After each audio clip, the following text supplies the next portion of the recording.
Second to last lecture, good people. Today theme is tools and sprints and workshops and canvases and stuff like that. And then next week, last time for this round, of course. Of course, you're welcome next year to take it again. Yeah, indeed. No doubt there. But actually, let's get to those exercises 4. And Jari, your thoughts about them. All Just right. tell me yes, next yes. slide and I will click. Yes, please. You can put the next slide. So just and the whole slide, please.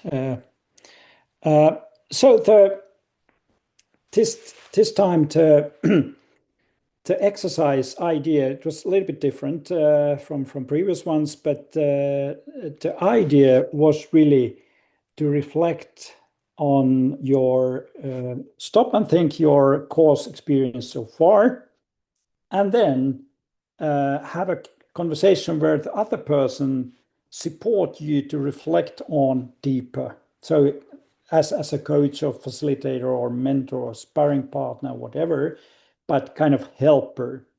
And then there was this kind of double or meta reflection, meaning that the joint conversation was about reflecting on the conversational, this exercise experience. So it was the whole idea, and you reported quite nicely, or very nicely. Some of you all these experiences: how to be a client, how to be the coach, and then overall experience of the exercise. And that was the point of the reporting. Not so much reporting your own course experience as such, because that was kind of now the point of the conversation to dig deeper and stop and think how your course experience have been, but not in a report. But nevertheless, so it was seemingly that you most of you have captured the idea of this exercise very nicely. But next slide, I have summarized highlighted some of your experiences from the exercise.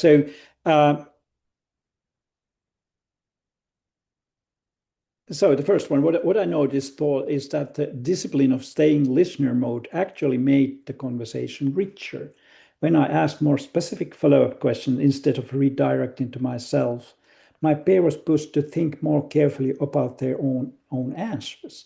So that's really illustrating very nicely that when we are listening and asking, we are allowing and also, let's say, enabling the other person to dig deeper and stop and think. And of course, it's in a way that sometimes we have just this kind of answer quick when we are asking, then there is quick response. But when we listen carefully and maybe dig deeper, then we don't let the other person just give a first response, but then dig deeper. And so that's one of the key points. But if you not just put all those, yes, please, that's good. And then the other thing was that when I was left to reflect freely, I noticed that my thoughts stayed fairly surface level. I was circling family ideas without really pressing into them. It was only when my pair asked specific and slightly unexpected questions that I found myself having to slow down and actually think. That dynamic made me realize how much of what we call reflection is really just rehearsed narrative unless someone pushes back on it gently. So this is a little bit the same thing. But I really like this phrase that it pushes you to reflect on, and we easily use this this word reflection that it's just repeating something on surface level, and we easily do that. But through learning and benefit quite often happens when we really dig deeper, and good questions can really push out ourselves from this familiar path to some different perspectives or views about our own experience. I must say that it was surprising to me how much it had effect to success of the discussion, how approachable, friendly, and honest the other person felt during the first few minutes. And relating also to this quote, in 2 pair sessions, I had the feeling from the beginning on that we are on the same page and both gave their best to understand each other. I think this was because we had a short, small talk and introduction to warm up before we actually then started to work together. And this is one key issues. We have quite often we rush to the content, rush to the, and we don't create this kind of mutual space and connection. And I think this is utmost important. What we were in the last lecture talking about this starting slow. So this is really important that when we start working, and especially here when you don't know each other and you are not just making sure that we are on the same page, what we are going to do, how are we going to, what's the purpose of this session, what's the conversation, and so on, and making this connection. And this is really building something, because I also read some other experiences based on your reports that somebody felt that when the other person just starting to talk or defined the purpose by him or herself, not mutually. And so this is very important. And then curiously, both had the feeling that the other as facilitator took the burden to keeping track, and one could freely concentrate on reflecting. I think that that is one super important role of facilitator, allowing participants to concentrate on the content. So this is also this kind of, as a facilitator, we create a space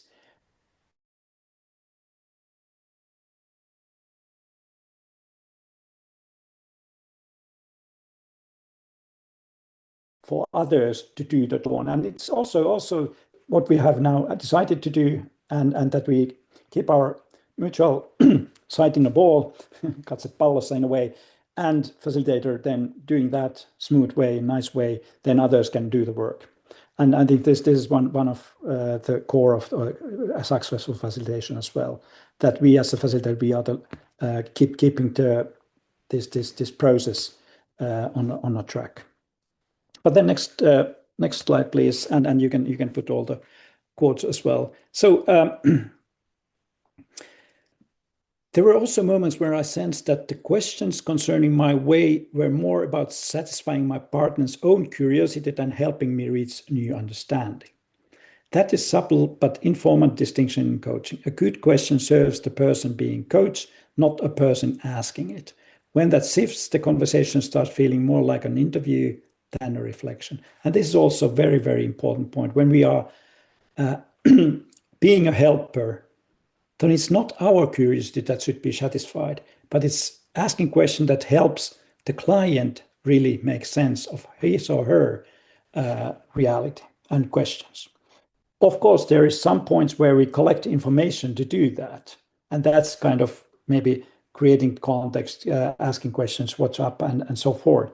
But having this kind of attitude that what should I ask and how should I ask, that helps the other person really to make sense of his or her own questions in reality. And then being a good client also means staying genuinely responsive to what is being asked, not delivering the reflection you arrive with. So there's also that here we asked you to prepare, go through your own course experience, and then, of course, it's easy to tell that. But I think as how to utilize the facilitation or this kind of facilitated discussion or coaching is also that we allow the other person really surprise us, that we don't have predefined answers, but okay, this is a very good question. How should I now respond to that? And what does it make me to think? And so this is also learning to be a good client in that sense. And of course, it felt really good to have someone being genuinely interested in your thoughts and not interrupting. This is also one part of this, creating space for the other person to talk, that we don't interrupt. We allow a person to really talk and reflect And that was kind of difficulty and quite often is difficulty when we are doing this kind of listening and coaching exercises, that it's not a normal conversation where we change just ideas together, but allowing other to talk and develop the ideas further. And then effective coaching is not about giving advice, but about creating space for the other person to think and reflect. So this is really maybe repeating a little bit what I already said, but very core point. But that's also in a larger space, that in facilitation, we enable the participants really connect to each other and construct together something. So in one-to-one discussion, it's of course a little bit different than in when we are facilitating a larger group to work together. But that's the same process. But next slide 10, just to summarizing. So I think very important is that when we are facilitating, when we are coaching, it's how we keep the helping stance, that we are there for the other person's development and advancement. And then, of course, realizing what is helpful. Is it giving advice, or is it allowing space to talk and think? So listening questions create a space for another think and talk. Yes, when both are genuinely present, some magic can happen. So it's also that it's not performance. It's really a present moment, here and now, and how we create that. So then magic can happen. And as I said already, so make sure that you build a connection and mutual agreement first. So why are we doing this? Who are we? Why are we having this conversation? How to work together to serve its purpose? So this is whatever we do. It's good to have in our meetings as well. And then finally, maybe I didn't emphasize last lecture too much, and I think it's very important to say that psychological safety is essential precondition for successful coaching and facilitation. So that there is a trusting and safe space to express also the uncertainties and maybe show vulnerability or unknowing position of not knowing. And when we are having coaching, sparring, mentoring, this kind of helping discussion, confidentiality is an ethical imperative, I would say, so that we as a coach, we as a helper, we don't tell any of those discussions further. So it's not our position to report further. And in consulting, sometimes asked that, okay, maybe you can report to the upper management what happened, what the workers discussed, and so on. And I would be very kind of aware, but also very cautious with this kind of requests. And facilitation is essentially relationally constructive practice, meaning that it happens in relationship, and it's happening there. So it's not predefined. We must have a design, but then the delivery mode is different, and it's always different. But these both are needed. But yes, thanks for very interesting reports, and I also was delighted that many of you felt this exercise very useful and contributive. Thank you.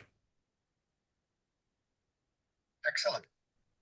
Yeah, I was thinking about the psychological safety and just talking today about that as well in a different context.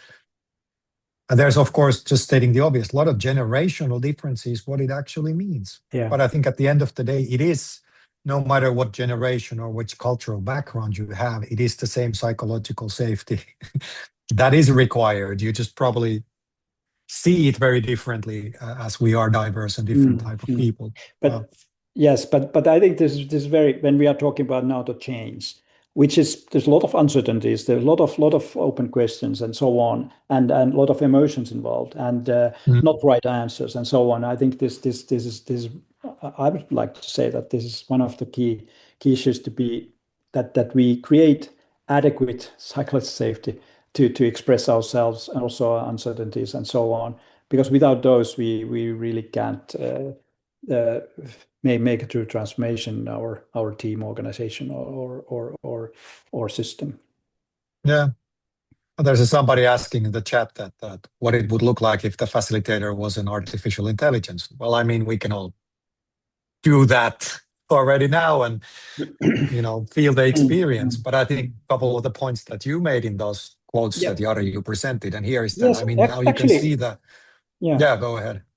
Yeah, I would like to recommend you to test the experience. How was it with the artificial intelligence coach? But then compare it to the true coaching discussion with a real person, and what's the difference? And maybe there's both have some benefits, but I'm just old-fashioned in that sense that I believe quite heavily that human connection, that there is something that is not replaceable by AI agent. But it doesn't mean that AI agent couldn't be helpful in certain way. But I think we are in now facing this reality in organizations that we have both, but and they might have benefits both, but yeah.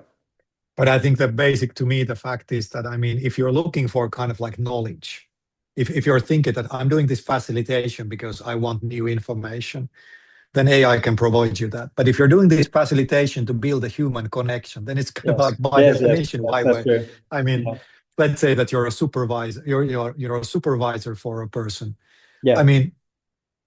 Replacing that with AI just doesn't make any sense because the whole point is building a human connection. So it's kind of like let's not forget that we are in many situations we're building that human connection and we are not just generating information. And that's the basic difference. And relationally constructive moments, they are genuine in that sense that there is emotions involved, there is a connection with another person, and then this experience that the space for me to think myself and my situation was allowed and enabled, and by genuine listening, but also good questions that opened new perspectives to my own thinking. And so that's the core. And I'm not a psychologist, but I'm pretty sure our brains react in a very different way when we're, telling the same things to another human than if it's just a screen with a chat on it. I think we're getting some basic stuff here. But okay, I think I'll move on. This is a good discussion. Maybe we can talk about that next week as well. Okay, the theme I'm introducing you today is tools as culture creating objects. And this actually goes back to something I had already in the very first lecture. And it was about, the uncertainty and the situation when it comes to change, which is the core of this course as well. And how are you leading change and organizing people into that change? And it's this psychological safety as well. If we're driving into the fog, like in this picture, then, how do we do it? And if you remember from, I think it was lecture one, I did, that we had like a couple of, uncertain world. It looks like we need to understand the digital. It's a way of working, not just technology. We need to change the organization culture. It's not enough to tweak here or there. And we need to change by doing. And one way to change how people do things is by tools and structures. And I was referring to this diagram from 1980s, from John Shook and his studies on the Japanese and American car industries and how do those companies build culture. And it seems like in the past 20 years, this seems to work, this idea that you change people's behavior and this will eventually change how they think about things. So actually, like the diagram shows, you start changing culture and organization from what people do, and that will create an implicit values and attitudes.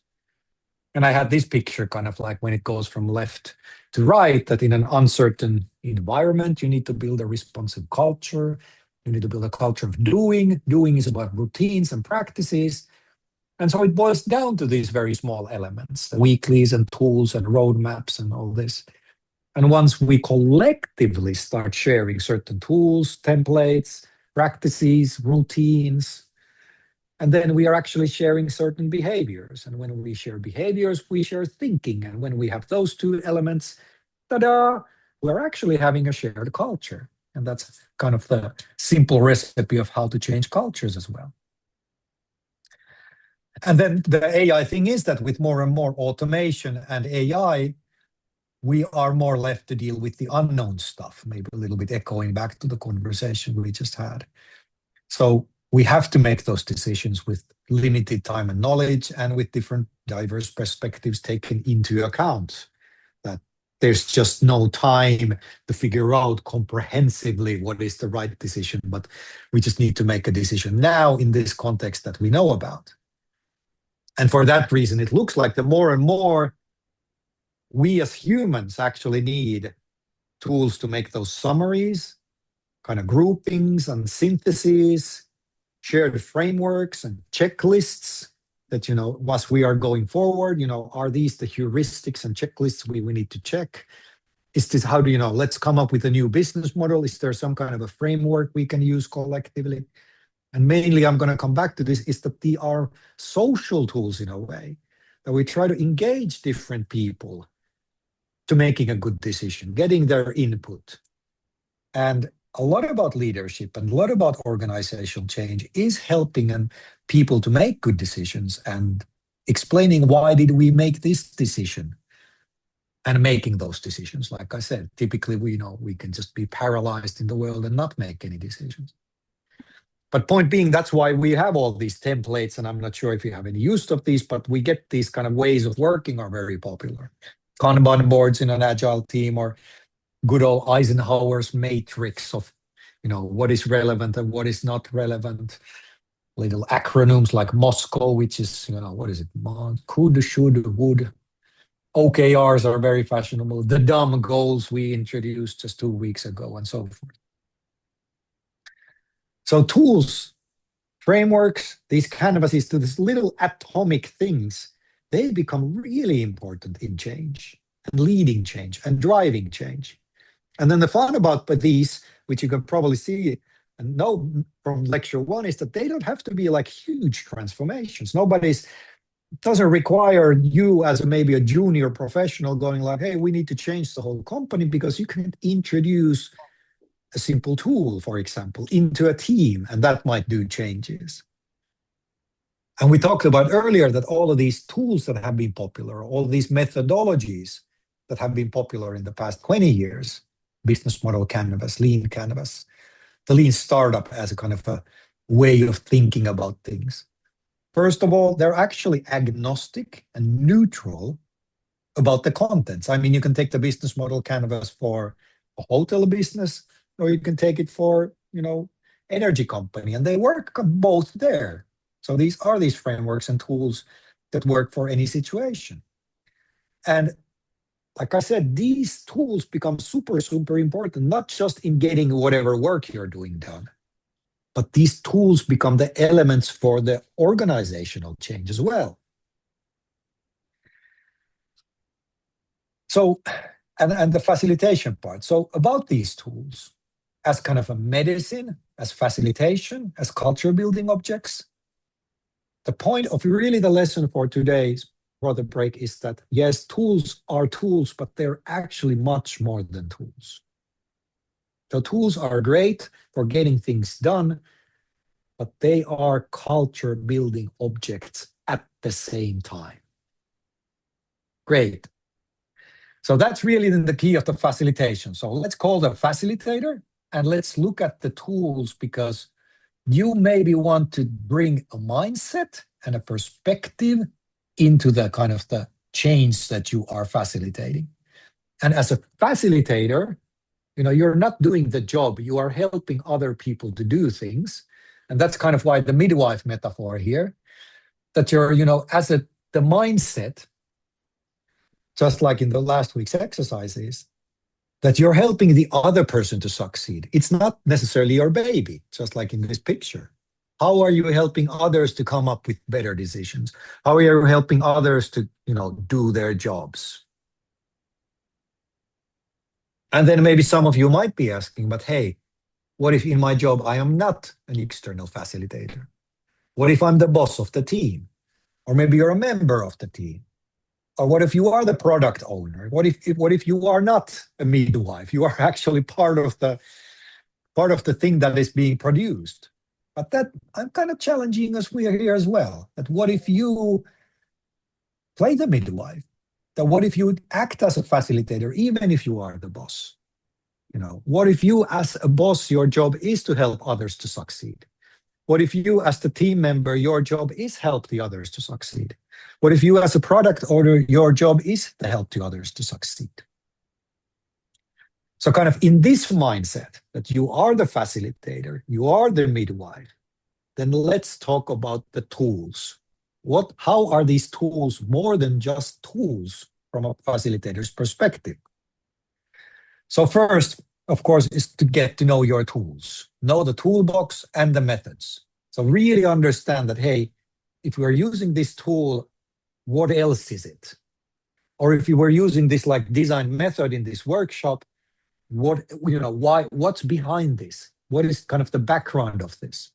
And that's, of course, like it says in the text, this is a difference between a professional facilitator or just a zombie who's doing whatever the tool is telling you to do. So, like I said, the tools, whether it's methods, frameworks, routines, everything that's been popular, are not just tools to get a job done, but they have these embedded values and attitudes in them. And whatever you have in your toolbox, as a facilitator, as a midwife, you should probably understand the kind of the embedded values and attitudes. So let's look at them. So, like I said, tools are not just tools, they are, and I have these 4 dimensions that I'm going to go over one by one. They are also for communication, they might be for research, they're like many, of course, in the facilitation perspective, they're typically for engaging others. But yes, of course, tools are for doing as well. So what do I mean by this? So let's talk about tools for communication. So some of those tools, they are maybe there to sell ideas. They're maybe to have good arguments, good discussions about decisions. They're maybe to clarify complex things, bring order into the chaos, meaning that we could be doing this or that, but the tool is really helping you focus on what you are doing. And then, so for example, from a kind of a design world, the examples would be a customer journey, service blueprints, business model canvas, personas. They are tools to get the thing done, but if you have ever used these things, they're very good at communication as well.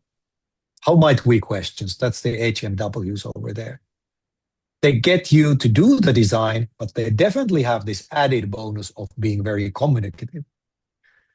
So if you're looking at your tools or you're having a question, maybe a sparring question is that, hey, if I was alone, would I use this tool?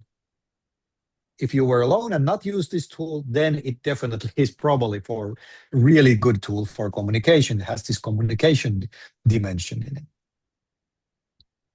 So that was the first dimension. Second dimension was that tools can be also for researching and learning. The tools for gathering and analyzing data and knowledge, learning new ways of working, grasping the current context, getting information that is not explicit, such as emotions and thoughts. So for example, like an typical interviewing technique, which is a method for, again, like it's about gathering information and data, but it's also kind of, has this definitely a very strong research and learning angle as well. That's really what the tool is for. That's why we are doing it. What else I got there?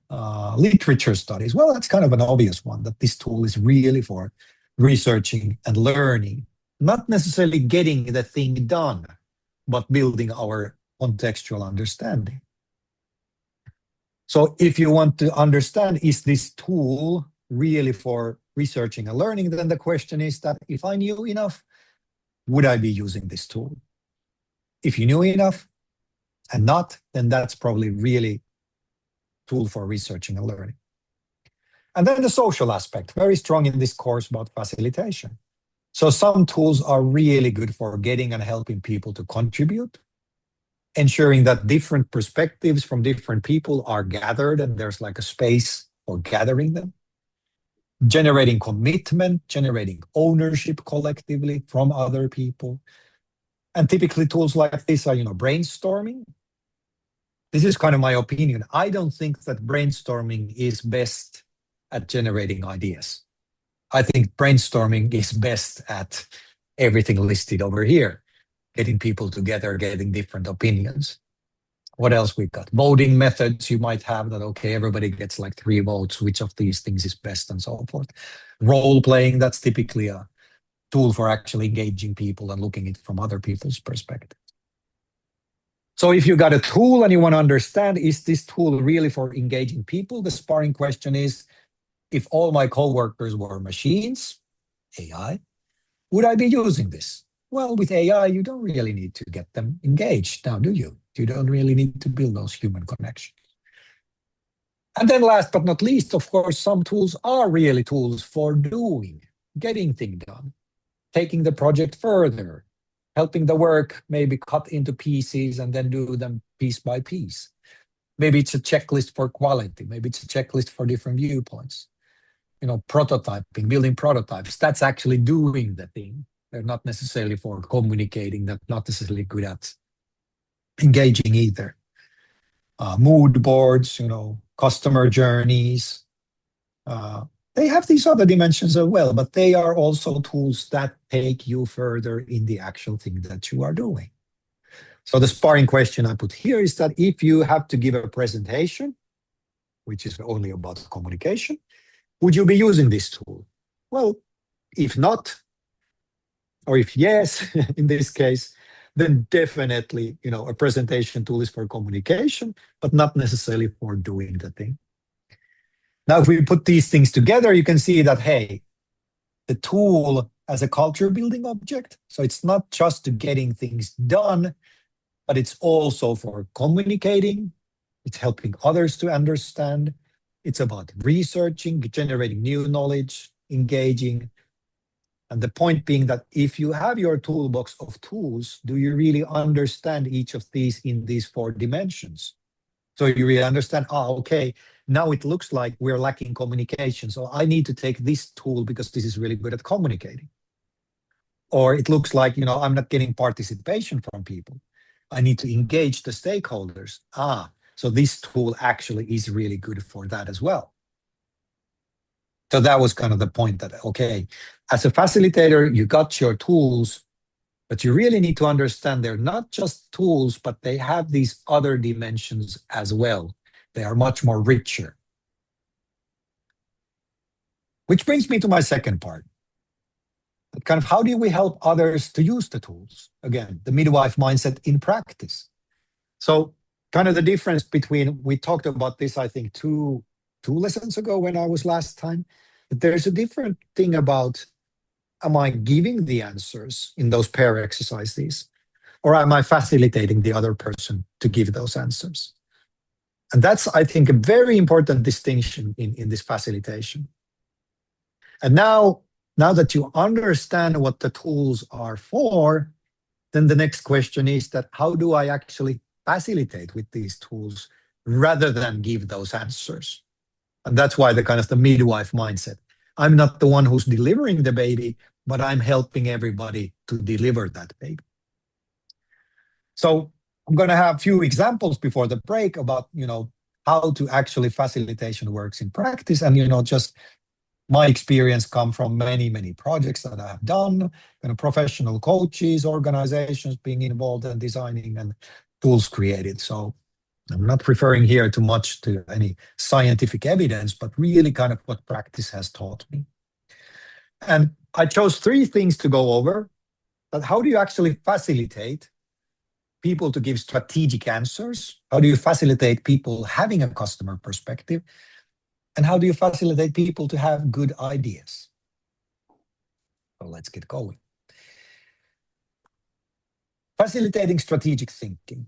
So how do you actually, like I put it, how do you give birth to really good objectives? And in this course, we have been all about, once you have clear and good objectives, a lot of things fall into place. So yes, it's again about objectives. But how do you actually help people? Because if you're the facilitator, you're not giving them the objectives, but you're helping the other people to give those objectives. And answering these, what I call strategic questions, is difficult, but actually writing them down is even more difficult. So the first thing as a facilitator is to do is you ask people to write them down. You can have a conversation. Okay, so what do you think are the objectives of your project?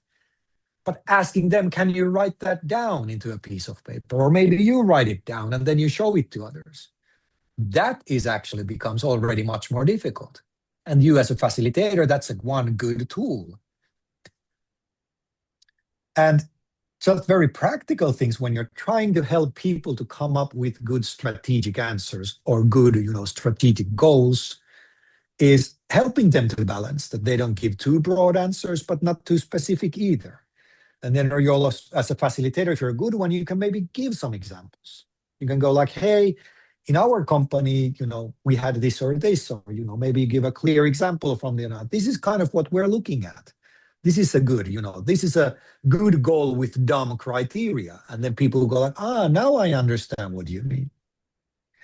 Another trick in your facilitator toolbox is, of course, listening to them and then summarizing back. Kind of like, so what you're saying is that this is what you should do. So am I getting this right, that you are trying to tell me that this is the goal of our project? Or maybe the fourth one is a quick role playing that say, hey, let's imagine the chief financial officer comes and visits your project. How would you convince them? Let's imagine that I am the CFO. Convince me, why should we invest in this project? And that is actually you facilitating them to come up with good goals.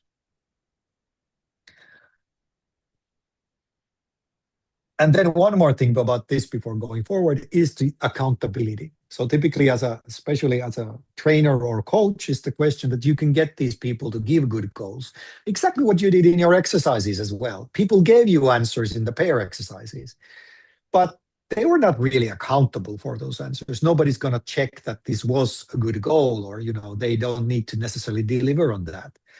So kind of like, how do you get the accountability in this sense? And one of the things is just to make it a realistic situation. Bring in the real people, real customers, real bosses. Here is the boss, are they accepting? Here is the CFO, what do they say about these goals? And suddenly it's not an exercise, it becomes kind of accountability. And you are, at the end of the day, facilitating them to come up with good goals. And then the fourth bullet here is kind of like you make them present the results to others. Hey, are those good goals? Well, let's go and, you go and present them to the rest of the team. Let's see how it goes. And suddenly you get this kind of accountability into that, which means they are probably much better and higher quality goals. Good. So that was number one, kind of thinking about how do you facilitate people to give good goals, good strategic answers. And the other one I'm going to highlight here is kind of customer perspective, which is a classical problem, especially if you're doing any customer-centric designs and all of that.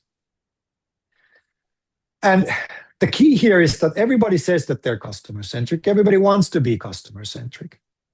But actually, seeing other person's worldview is difficult. Empathy is difficult, I would say, generally. It's not that easy to see how the world works. But as a facilitator, if you want to facilitate empathy, a couple of the tricks is that let them write down, let them write down what would the rational customer needs. What do you think your customer needs? What do you think are their problems? And once you have written them down, then you can start helping them answer, okay, if those are the rational ones, what do you think are the customer's emotions here? What do you think are their aspirations? Why are they doing this? Do they have any desires about this? So that's one way of getting empathy. Get the rational out of the way, and it gives room to kind of the emotional register of things when it comes to customers. In a similar way, kind of, help them facilitate dividing the customer's world into two perspectives: the daily operative life of the customer, and then the kind of the long-term strategic life of the customers. That's a little facilitation trick of how to help people to see the world from the other's perspective. And then third bullet is bring a real person. Bring a real customer. Make them talk to them. Make them interview them. Make them listen. Just kind of like what you have done these exercises. This is very, very different that there's not a real person there doing that exercise and not AI. You are thinking very differently because there's actually a real person you have to listen to. Good, I'm just checking here on time. But one of the things really is that not talking to people is super easy when it comes to the customer perspective. And as a facilitator, this is, you might, how do you help people literally to see the customer perspective or the customer to understand their worldview? And the answer is, of course, you need to make people talk to them and listen to them. But this slide, I'm really emphasizing that, hey, it is not easy. People have very good excuses. And here's a list of 6 excuses of why not to engage and talk with other people and the customers. Maybe they're, fear of facing people, fear of being wrong. What if the customer says that, hey, that's not actually true what you're saying? Maybe it's not my job. That's the job of the UX designer. I'm a business person. I never talk to the customer. It's so difficult to get them, where do I get a customer? How do I talk to them? And maybe it's just the last one, getting out of the mental office as well. It's really comfortable here, nice walls and everything. I'm not going to go anywhere and talk to anybody. That was a comment there. Not talking to customers become extremely expensive when a product that nobody wants is launched. Exactly. So better talk to them before you actually start building it. Okay, one more thing to go. Ideation and concepting, facilitating about that. I'm giving you here little snippets, but I'm hoping that they are also useful, but kind of give you this idea, what does facilitation really look like? And one of the big things I'm a big fan of is value propositions. So rather than, everybody wants that let's get these ideas. We just need better ideas and good ideas. But actually the problem is that an idea can be anything. I mean, it can be like a little button on a screen, or it can be some big idea that, let's redesign the whole city or something like that. So, but there comes in what I said earlier about the brainstorms. Ideas are actually really good for engaging people. Because they are, just like it says there, they're only a vehicle. Ideas can take things forward, but the idea in itself is not that relevant in the end. So here you can see what I was saying earlier, that idea, like a brainstorming in your toolbox, most probably this is a tool for engaging people, giving people the opportunity to sharing their views and having conversations. So idea is a communication object. I would say not something as a design element. But then again, the value proposition, and here I often use the value proposition canvas. Value proposition actually is much more actionable. It emphasizes the relationship between the provider and the customer, but it's not going to the implementation. But value proposition really communicates to many stakeholders the kind of the core of what you are actually doing. So just as an example of if you're facilitating ideas, the value proposition actually might be the thing you want. And then last example about facilitating ideas, and I mentioned, is the BMC, the business model canvas.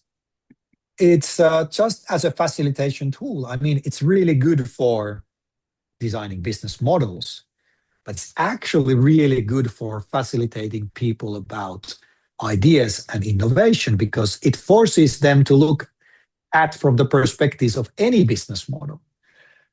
So just like the first one says, asking who will pay and what is always a powerful question in any kind of change.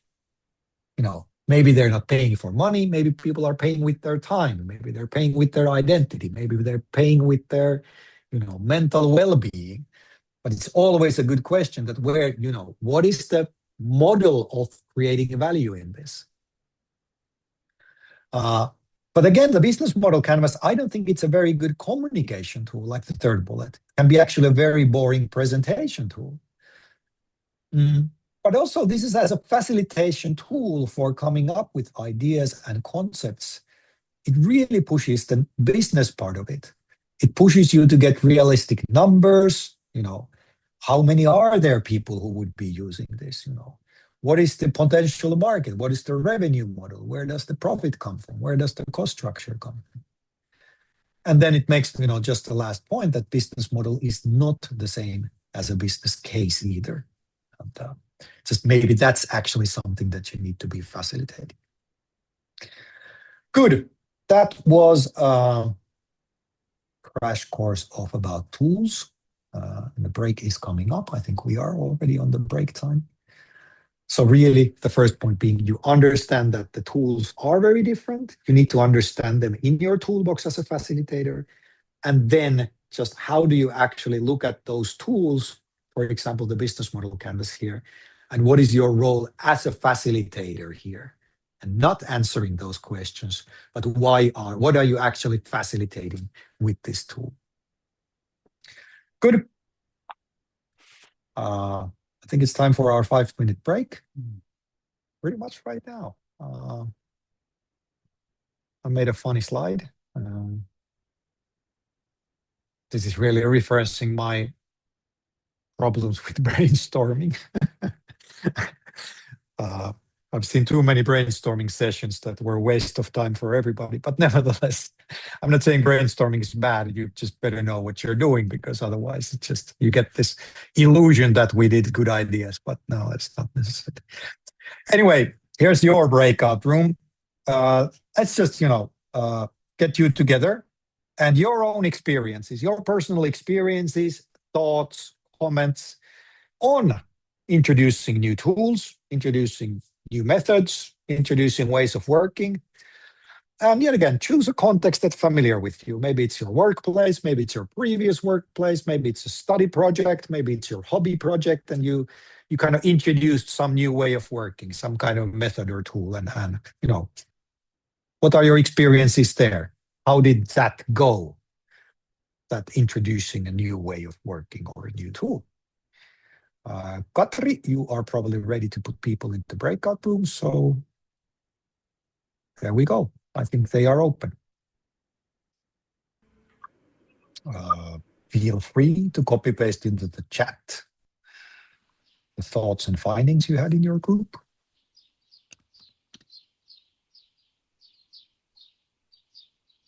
I can hear birds singing from somebody.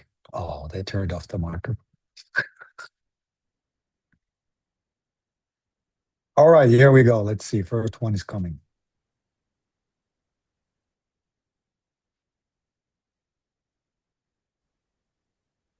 Scrum Master team became a team throughout the 6 months. Yeah, sometimes it takes a bit time, doesn't it? 6 months it's a reasonable time.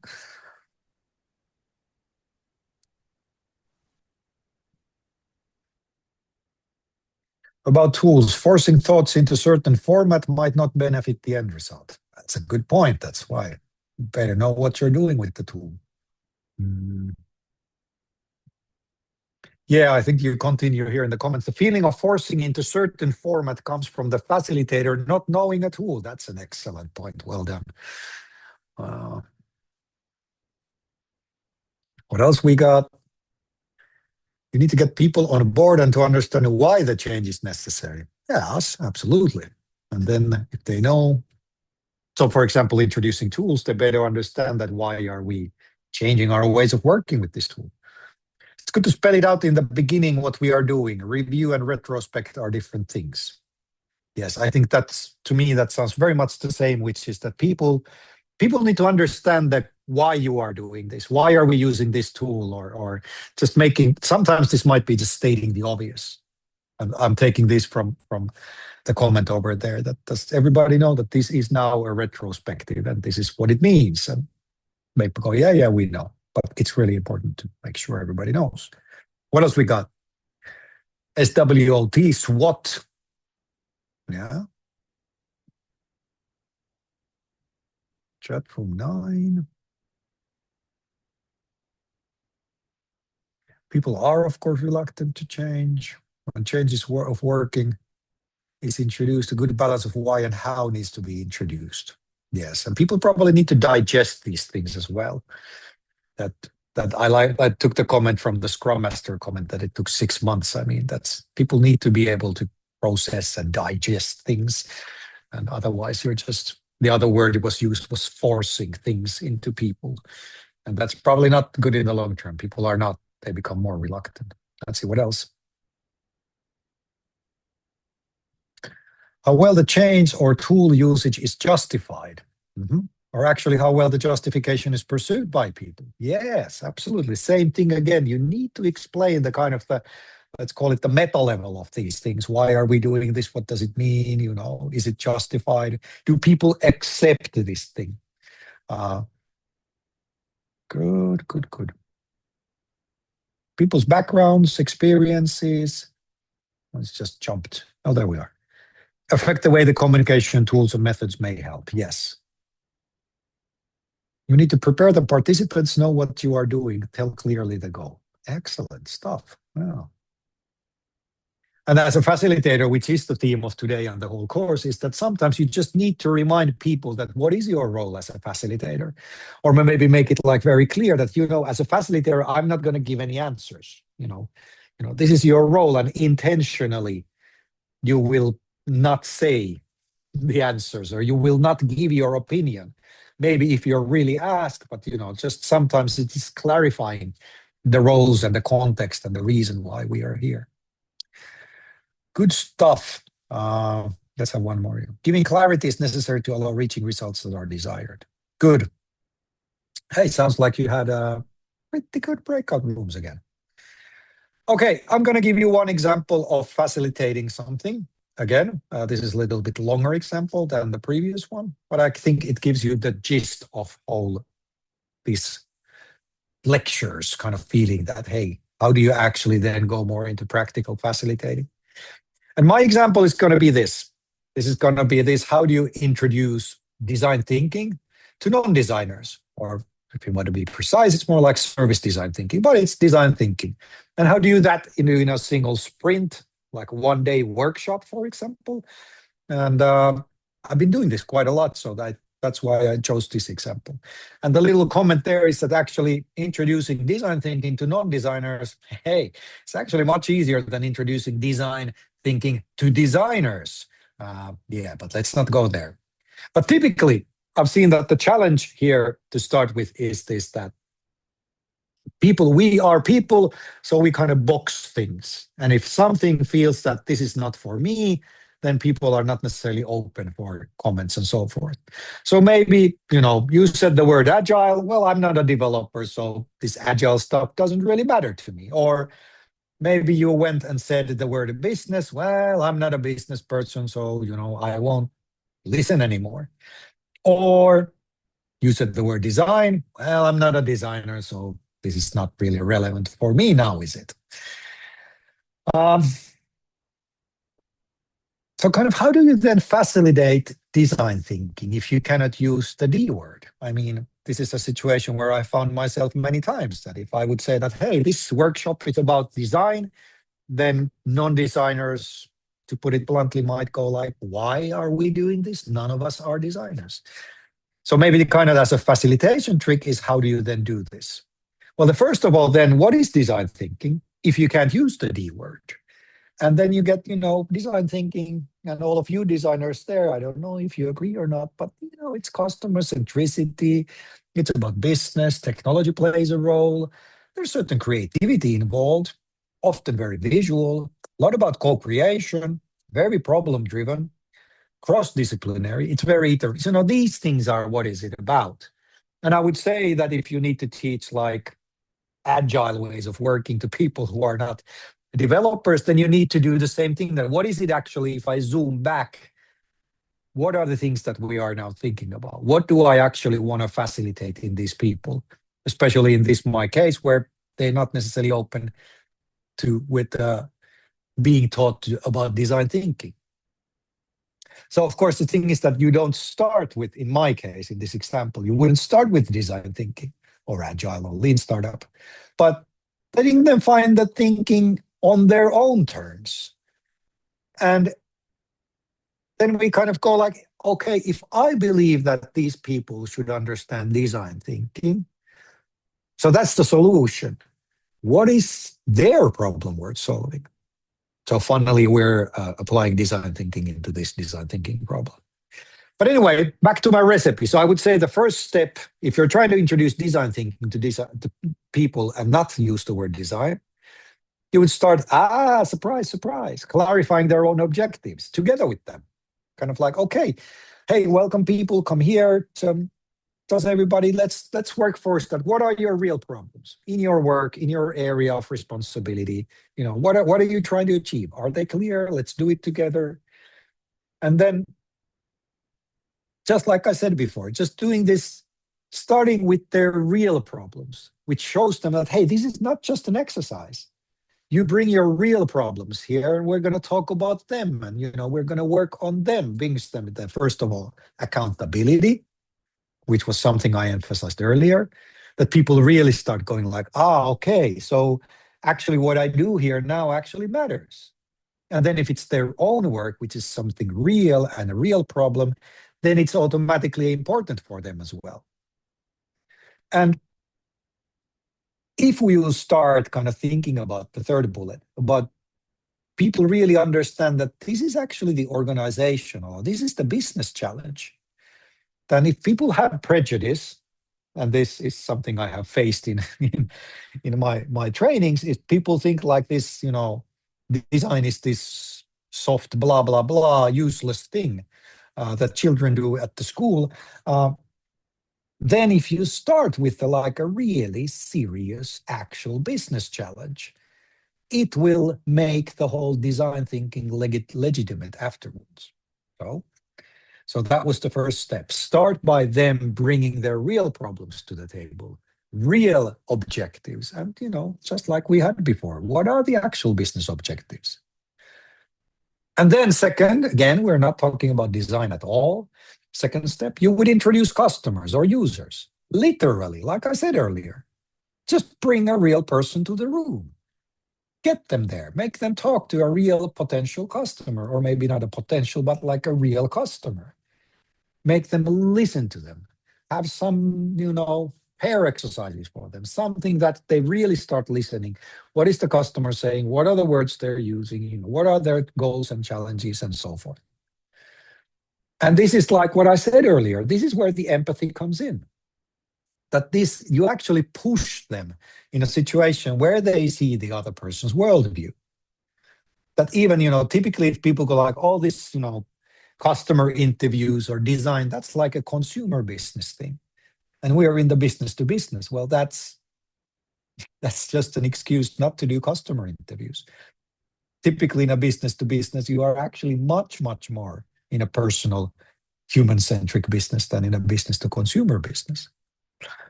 But that if doing customer interviews is difficult, then you as a facilitator, you just do it. You make it easy. You bring that person to the room. So first step, real business goals. Second, a real person, a real customer. And then the third one, once they have the customer goals and the business goals kind of clear, again, we're not talking anything about design here. Now let them now maybe taste something about creativity. Not a real objective.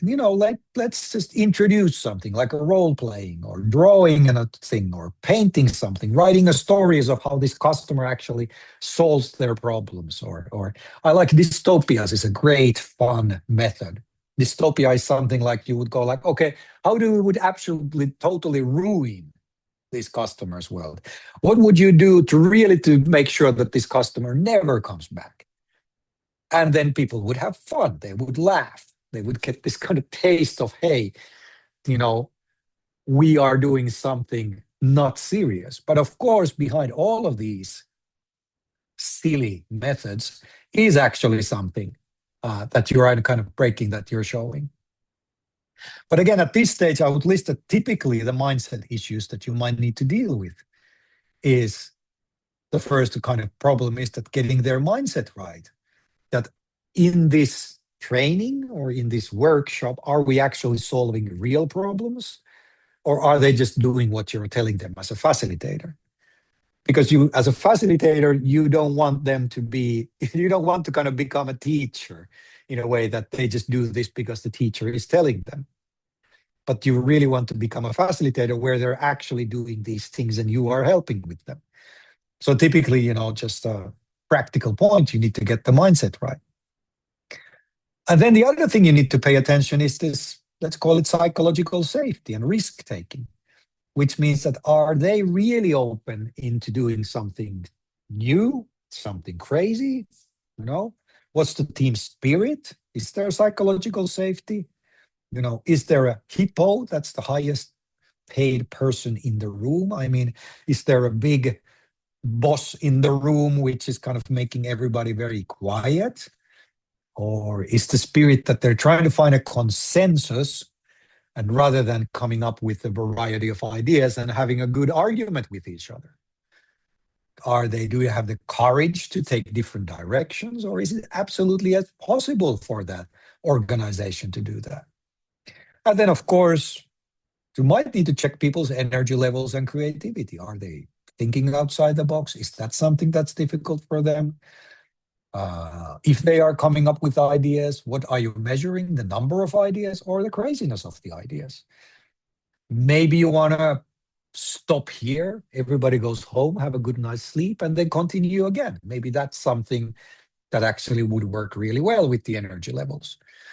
And how do you keep people positive and constructive?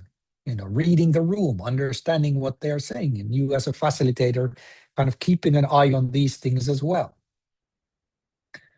Good, which brings me to the second to last step. Remember, first step, real business goals, bring accountability. Second, real customer, make them listen to a real customer. Third, let them taste creativity. Let them do something so-called crazy with all the information they have. And then once they have tasted the creativity, you kind of bring them back, but don't lose the inspiration, don't lose the energy. Saying that, okay, we just did this funny exercise, which is this role playing, and everybody was laughing. Now, with the same mentality, let's go back to the original business problem that you had, and let's now try to solve that problem somehow. And then, of course, in the end, hold on to the initiative. That once you have done this, let's say one workshop about design thinking, and they have tasted the wildness, the creativity, and then they have taken that into their own real business problem.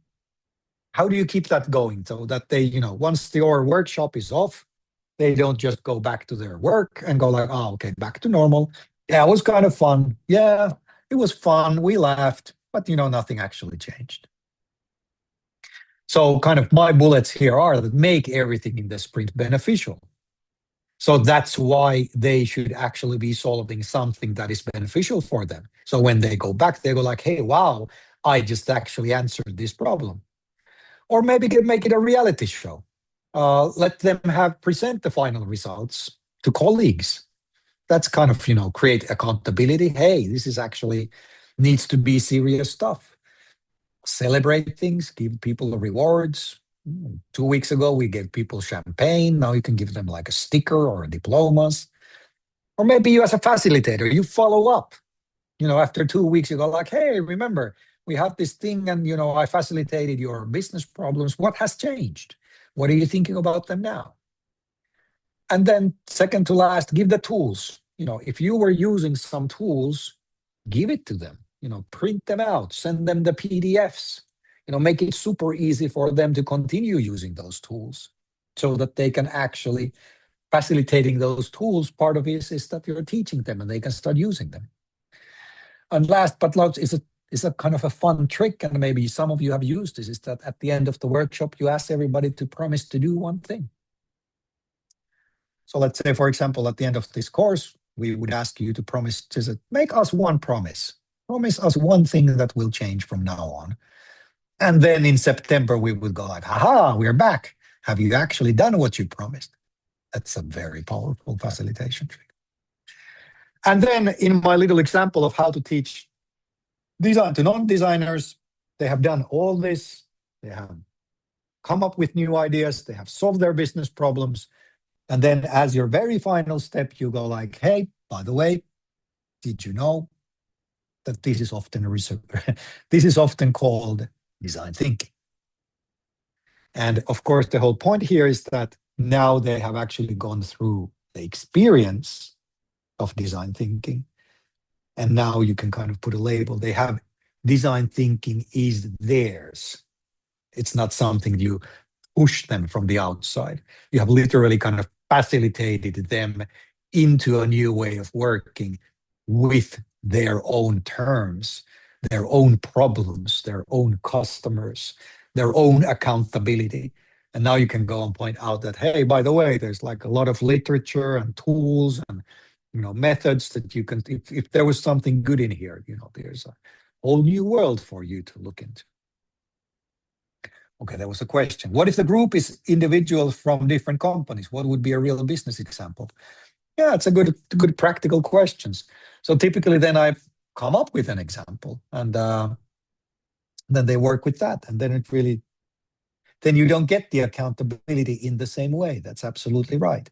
But then in the end, you can of course have like, okay, so everybody here, you work for different companies, how does it fit your? And then you would have the conversation. Maybe they explain to each other and make a pair exercise. But that's a good point. That sometimes, especially if you're training in a training situation, they might come from different companies and different backgrounds, or maybe just like you in this course. And then kind of summarizing. This is my summary of it. How do you train? How do you teach design without using the word design at all? And I would kind of generalize this into many, many situations where you want to introduce something new, where you're facilitating people to change their ways of working or ways of thinking. Start by them bringing their own real problems, because now you are anchoring things into reality. They are bringing their own stuff there. That is so very important in the facilitation. And then the other reality thing is the number 2 is that bring in the real customers. Like I said, in kind of any organization, everybody has customers. They might be internal customers, or most definitely they're external customers as well. And you really need to understand them, because at the end of the day, it really boils down that, the customer value and all that thing. And like I said, it's the easiest job in the world to avoid talking to customers. So maybe as a facilitator, you bring them in. And then step number 3, let them have a taste of what you are introducing, the new way of working, the new way of thinking. But kind of introduce it as something to try out.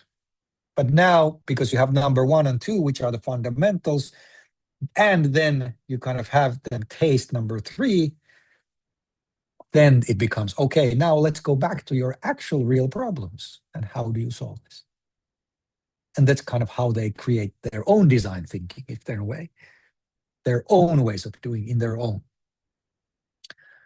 But the thing here is we really, again, the point of today's lecture is that you zoom out and you think about the audience, you think about the people you're trying to facilitate, you think about the methods, you think what you're trying to do, and really understand, okay, this is the change I want to have. This is the impact I want for these people. And these people come with this background, and they might have these concerns, they might have this prejudice. So how do I take that into account? And then as a good facilitator, you go and choose these tools, and then you kind of plan the whole thing based on the impact you're looking for and where people are coming. Sounds like the temporal onion exercise number 2, doesn't it? Well, that's maybe not a coincidence here. So,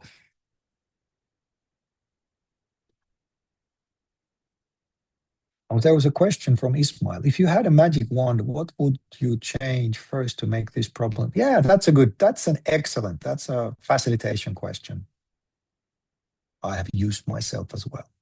If you could change one thing over here, what would it? Okay, exercise 5, the final exercise of this course.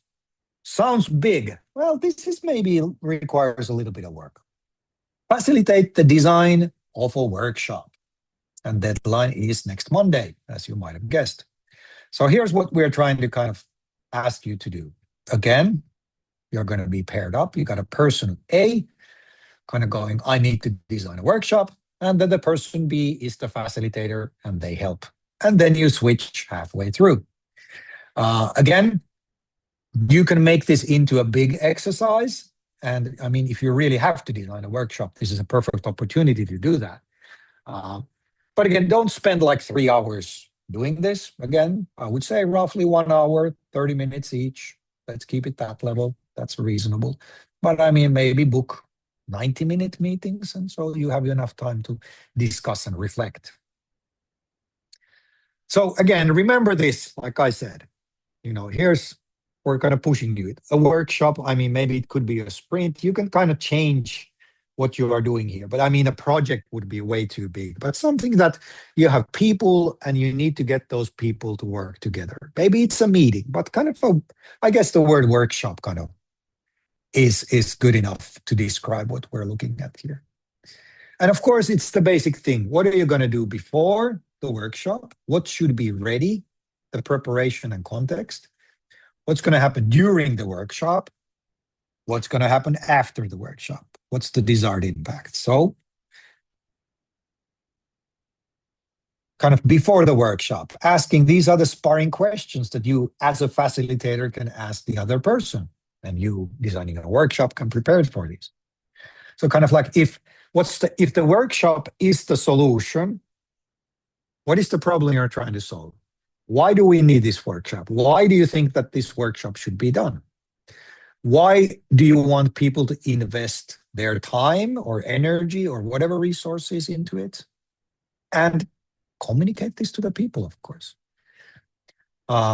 Maybe in a real situation, how does it fit to the bigger organization again? What is this part of? But then again, what would a successful workshop look like? What's the impact? Resonates back to the previous exercises, doesn't it? I mean, if the workshop was successful, what would people say after 1 week? What would people say after 1 month of the workshop? What does a successful workshop look like outside the workshop? Just like, exercise number 2. Then, of course, practical questions. Who's taking part? Why are they taking part? Are there enough decision makers there? Or do you want no decision makers? Expertise? Those are kind of basic questions that you want. Cross-silo, variety, different from different units, or everybody from the same unit, and why? Who will take initiative after the workshop? I mean, is there something that needs to happen? I mean, if this is a workshop that is introducing a new tool or a new way of working, who's responsible after the workshop for this? And the last sentence is really describing this, that, hey, life's too short to be facilitating work that has nowhere to go. So before the workshop happens, you probably need to design what's going to happen way after the workshop is done. Why is this worth doing? Good. Then during the workshop, I mean, here's a rough outline. I think I took it from one of my old slides, like a 5-day design sprint. That kind of just as an example of how I've been planning things on a very broad level. Kind of that if it's a 5-day thing, but if you have just like 1 day and let's say 5 hours, kind of every hour, this is the point of this hour, this is going to happen, what's going to happen. But the sparring questions here are kind of like just very basic stuff. How many hours you got? How many participants? This is the objective. This is what they expect. Remember, it's different from what you expect from the workshop is what the participants expect. This is what they know before, and this is what they probably need to learn during the workshop. How are you going to run it? Is it going to be lecturing, like what I'm doing now, or is it going to be actually them who are doing stuff? Are they doing things or are they sharing things? That's a bit different. Are you pulling them or are you pushing them? And so forth and so forth. And once you have these kind of fundamentals, then you can start deciding the schedules, the breaks, and what space to get. Do you need food there? And what methods or materials and all that stuff comes from it. And then, of course, just as a reminder, there's a lot of sparring questions here by now. Is that, there was Katri asking, what do you mean by pulling versus pushing? Is kind of like, how much are you as a facilitator pushing them towards this, or how much they are kind of, how hungry they are and they're kind of pulling themselves as well. That's what I'm trying to get, that the kind of the atmosphere or the spirit of the workshop. But there's like Jari's checklist from the sensitivity during the workshop, something to keep in mind. I'm not saying that you need to answer all these questions, but just reminding of the things that we have been talking in this course. Actions and pauses in the rhythm. How are you going to keep yourself sensitive and kind of reading the room as you go and so forth? How are you going to redirect or interrupt people's discussions? These are probably things that you as a facilitator need to be aware. And if people get stuck, are you ready there to help them to go forward and so forth and so forth? And then, of course, there's the after part. And again, you're planning the after before you do the workshop. But these are the sparring questions. Once the workshop is done, how will you know if the workshop actually helped you achieve the big goal? In the short term, in the long term? How will you know if the participants changed their way of working? I mean, how will you know that the tool you introduced will be used afterwards? How are you going to gather evidence? Are you going to talk to them or something else? If you're, let's say, the last one is really about like a concept design, you're coming up with new ideas in the workshop. How do you know if it changes after the workshop? What happens to these ideas or concepts? The objectives, do they change? The value proposition, how will you know all that? Again, remember, at the end of the day, the workshop is only a tool for something bigger. So you better design in advance that how will you afterwards know if that bigger thing, that impact is achieved or not. Good. There's a lot of slides here for you to look at. Like I said, you don't have to ask each and every question when you're helping the other person to plan the workshop, but I think these give you some good questions to ask. What's going to happen before the workshop? What's going to happen during the workshop? What's going to happen after the workshop? And really helping the other person. Again, when you're coming to this exercise, you probably need to have some rough idea about the workshop, but you don't have to have it designed. I mean, that's what you're going to do with the partner. That's what your partner is going to help you do, is to design some of these things. They're going to facilitate you, and then vice versa. And again, just to remember, or maybe I'll put this slide here. When you're the person A, you are in charge of planning the one-day workshop. So this is a workshop that you will be running. And so you need to be describing the context and the impacts and all of these things. And the other person, the person B, is to facilitate or coach the other person in helping them, ask them questions. So literally kind of like you would be like, hi, I'm Risto, I'm your pair this week. I've thought about making this kind of a workshop. This is this is where I work. I'm planning that maybe we should have this meeting with these and these people. And then the facilitator would be like, okay, why? Why do you think that is important? What are you trying to achieve? Why do you think the workshop is the way to achieve that? Facilitating, sparring questions. But it means that, okay, you need to explain, what are you doing? Why are you doing? You can use the checklist from the previous slides to come up with good questions and so forth and so forth. And maybe pay attention. What are the meanings that you're co-creating? What kind of atmosphere do you have? I mean, both are responsible for creating the atmosphere. And then as a facilitator, it's kind of like maybe kind of be self-conscious in a way. Observe yourself as a facilitator. What kind of style you're taking, what kind of role you're taking. And it probably depends who is your pair. I mean, we're different people, slightly different people, depending who is the other one. And, if the other one's a very experienced person, then you're kind of more like, well, I'm not really experienced. Can you explain this to me? And that's a great way of facilitating as well.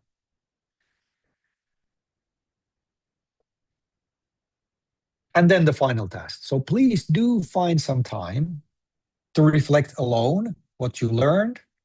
What would you apply? Especially your own thoughts about you as a facilitator. And then discuss these with your pair. So reserve some time. I would say like 15 minutes. That's why I guess, 45 minutes or 60 minutes for the facilitation part. And then 5 plus 10 minutes for this. Because this is, of course, the stuff that Jari and me are interested in. We're not that interested in the actual workshop you're designing. But we're much more interested in this, that you're reflecting on, okay, what kind of a facilitator was I? What was easy? What was difficult? And then discussing with your pair. I felt like I was a really good facilitator. Was I, or something like that? Was I a good facilitator? What was good? And all of these things. And observations being facilitated. How did it feel? Are you a good person to be facilitated? Or are you kind of like, let me think in peace, just go away? And returns these reflections. Again, you don't have to return the workshops, just return the reflections before next lecture or by the end of Monday. And then we will have a look at them again. And Katri just put into the Zoom chat, there is the attendance form. The Google Drive has all the materials, and these lectures which are recorded will be on YouTube. So that's one more lecture done. Next week, we're going to wrap it up, talk a little bit about meta skills and roles. But just to wrap it up, now remember, this course goes on summer vacation on June 11th. After June 11th, it will be very difficult to contact us. Heli is asking, how long are all the course materials available? Well, probably long. I mean, we're not, I guess what I'm trying to say is that we probably forget to not share them, so don't worry about it. And I mean, you can always email us.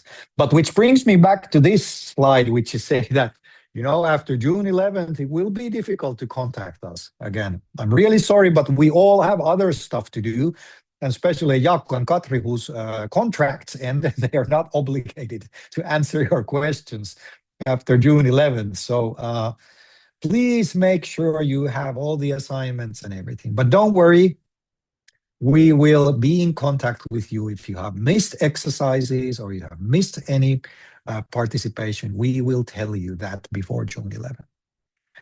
Further readings about today, there's the LSC handbook that I did with my colleagues way back. Check that out if you want. Business model canvas is there. Free tools here in the middle. Free tools for facilitation leadership. This is actually something we did when this course was in 2020, when it was COVID. We got a lot of companies giving us their free tools for facilitation to use. Here are the key takeaways for today, just to summarize everything. And then finally, your checklist. Attendance, remember to do that. Google form, Google Drive has the materials, and yeah, you will get the pairs again. And thank you for your patience, because there's a little bit of, not for all of you, but there is still kind of like mixing and matching, and some people are not answering, and it's a bit of a hassle. Oh, but that's it. Thank you for that. I hope that was okay. And see you next week for the last time.